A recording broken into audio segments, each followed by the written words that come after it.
Hey everyone, welcome back to my YouTube channel Saini Learning Classes. मैं हूं आपके educator Neha Saini. तो आज मैं आपके साथ डिस्कस करने वाली हूं एचएनबी का प्रीवियस ईयर पेपर 2020 का इन्वायरमेंट एजुकेशन का। ठीक है, सो इन्वायरमेंट एजुकेशन से रिलेटेड ऑलरेडी मैं 14 क्वेश्चन जो है इस पेपर के डिस्कस कर चुकी हूँ पार्ट 1 में। ये पार्ट 2 है इन्वायरमेंटल एजुकेशन का प्रीवियस ईयर पेपर। कौन सी यूनिवर्सिटी? एचएनबी यूनिवर्सिटी और बीएड का। ठीक है, सो चलिए स्टार्ट करते हैं। सो 15th क्वेश्चन है, Indian environment conservation is done by the. तो इंडियन एनवायरमेंट कंजर्वेशन किसके द्वारा की जाती है? सेंट्रल मिनिस्ट्री ऑफ इन्वायरमेंट के द्वारा की जाती है। Option number A is correct. Next है, largest reservoir of nitrogen in our planet. Largest reservoir कौन सा है हमारा नाइट्रोजन का प्लैनेट्स पे? वो है एटमॉस्फेयर, क्योंकि एटमॉस्फेयर के अंदर कितनी नाइट्रोजन प्रेजेंट होती है? 78% नाइट्रोजन प्रेजेंट होती है। नेक्स्ट है, increase in fauna and decrease in flora would be harmful due to increase in. यानी कि इंक्रीज हो रहा है फाउना के अंदर और डिक्रीज हो रहा है फ्लोरा के अंदर, ये हार्मफुल है ड्यू टू इंक्रीज इन। किसके इंक्रीज की वजह से? सो ये है ग्लोबल वार्मिंग के इंक्रीज की वजह से। So the option number B is correct, यानी कि CO2 के इंक्रीज की वजह से। ठीक है, चलिए नेक्स्ट क्वेश्चन है 18 क्वेश्चन देख लेते हैं। Geographical scale for measuring biodiversity is that. यानी कि जोग्राफिकल स्केल जो कि मेजरिंग करती है बायोडाइवर्सिटी, वो कौन कौन सी है? तो वो होती हैं आपकी alpha, beta and gamma diversity. ठीक है, so option number D is correct. Next है, the broad objective of ministry of environment forest and climate change are. यानी कि ब्रॉड ऑब्जेक्टिव क्या है मिनिस्ट्री ऑफ इन्वायरमेंट फॉरेस्ट और क्लाइमेट चेंज का?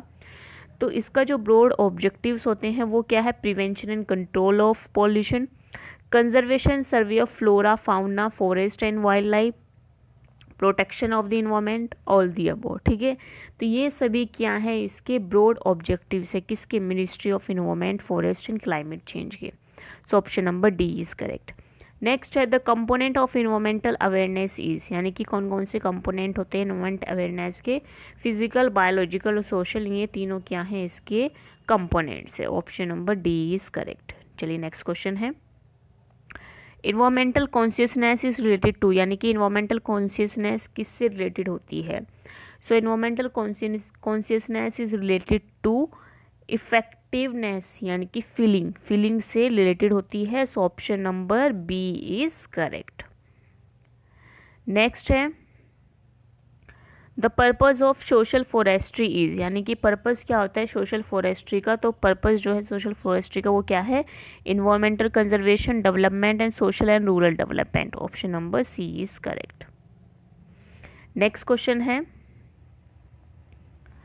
Acid rain और acid deposition fall to the ground from this atmosphere in. यानी कि जो एसिड रेन और एसिड डिपोजिशन है वो ग्राउंड पर गिरता है फ्रॉम द एटमॉस्फेयर इन। किस किस फॉर्म में गिरता है? तो वेट और ड्राई दोनों फॉर्म में गिरता है। सो ऑप्शन नंबर ए और B both are correct. So both of the above is the correct answer. चलिए नेक्स्ट क्वेश्चन है 24th question, the nature of environmental management is. जो नेचर होता है इन्वायरमेंटल मैनेजमेंट का वो कैसा होता है? The nature of environmental management is multidisciplinary. कैसा होता है? Multidisciplinary. Option number C is correct. ठीक है, नेक्स्ट है, material that can be made into new product again and again. यानी कि ऐसा मेटल जिसको हम बार बार नए प्रोडक्ट में फॉर्म कर सकते हैं, उसको हम क्या कहते हैं? उसको हम बोलते हैं रिसाइक्लेबल। ठीक है, option number A is correct. Next है, EIA स्टैंड्स फॉर। EIA का मतलब क्या होता है? EIA का मतलब होता है इन्वायरमेंटल इम्पैक्ट असेसमेंट। क्या होता है? Environmental impact assessment. Option number A is correct. Next है, eco mark certificate is used by. Eco mark certificate use किया जाता है किसके द्वारा यूज किया जाता है? Eco mark certificate is used by bureau of Indian standard. किसके द्वारा? Option number B is correct. Bureau of Indian standard के द्वारा यूज किया जाता है। चलिए नेक्स्ट क्वेश्चन है 28th question, cobra is related to. Cobra जो है वो किससे रिलेटेड है? कोबरा जो है वो रिलेटेड है कंज्यूमर प्रोटेक्शन राइट से। Protection of consumer right. Option number C is correct. Next है, select the true statement in concern with environment during कोविड-19 लॉकडाउन, यानी कि कोविड-19 लॉकडाउन के टाइम पे कौन सा स्टेटमेंट जो है वो इन्वायरमेंट के लिए सही, मतलब ये जो स्टेटमेंट दिए गए हैं इनमें से बताना आपको कौन से स्टेटमेंट जो है वो सही है। सो फर्स्ट है visibility of blue skies clear everywhere, बिल्कुल सही बात है। लॉकडाउन के टाइम पे बिल्कुल जो हमारे स्काई था वो बिल्कुल यानी कि आकाश जो था बिल्कुल साफ हो गया था। वाटर बॉडी जो होती है वो नीट एंड क्लीन हो गई थी। पॉल्यूशन लेवल भी ड्रॉप डाउन हो गया था बहुत अच्छे लेवल पे। सो option number D is correct.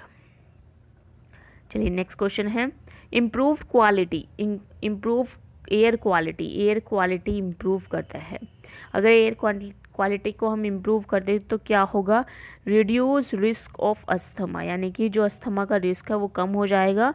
और इसके साथ साथ अगर अस्थमा का रिस्क कम है, हार्ट अटैक और लंग की डिजीज़ भी जो हो जाएंगी कम हो जाएंगी अगर हम एयर की क्वालिटी को क्या कर दे, इम्प्रूव कर दे। Option number B is correct. चलिए नेक्स्ट क्वेश्चन है 31।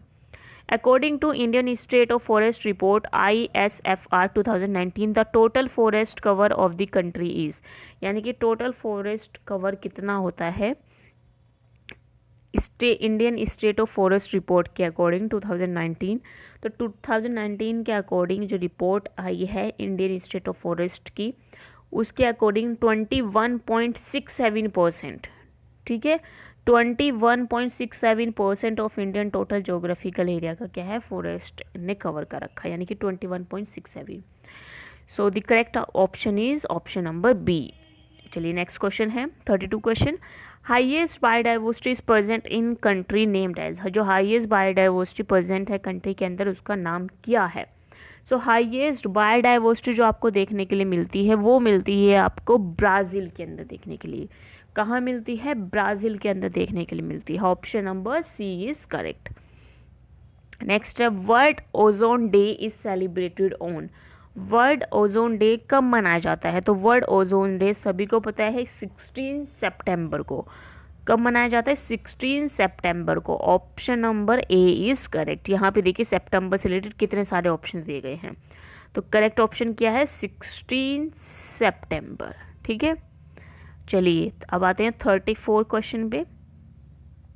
Which of the ecological pyramid is always upright, यानी कि कौन सा इकोलॉजिकल पिरामिड है जो हमेशा क्या रहता है, अपराइट रहता है। तो जो आपका इकोलॉजिकल पिरामिड है किसका, एनर्जी का, वो हमेशा क्या रहेगा, अपराइट रहेगा, ठीक है। वो कभी भी आपको नीचे की तरफ नहीं दिखाई देगा, वो हमेशा आपको ऊपर की तरफ दिखाई देगा। So option number C is correct. Next question है यूट्रोफिकेशन मीन्स, यूट्रोफिकेशन का मतलब क्या होता है।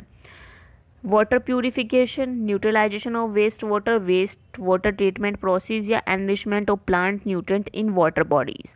So option number D is correct. Enrichment हो जाता है प्लांट न्यूट्रिएंट्स का इन वाटर बॉडीज में, यानी कि पानी के अंदर क्या हो जाते हैं, बहुत सारे हैवी मेटल्स और बहुत सारे न्यूट्रिएंट्स जो होते हैं वो एक्यूमुलेट हो जाते हैं। So option number D is correct. So that's all for today. I hope आज का सेशन आपको पसंद आया होगा। So if you like it you can like share and subscribe to my channel. ये पार्ट 2 था environmental education previous year paper of HNB 2020 का, ठीक है। So bye bye everyone, thanks for joining.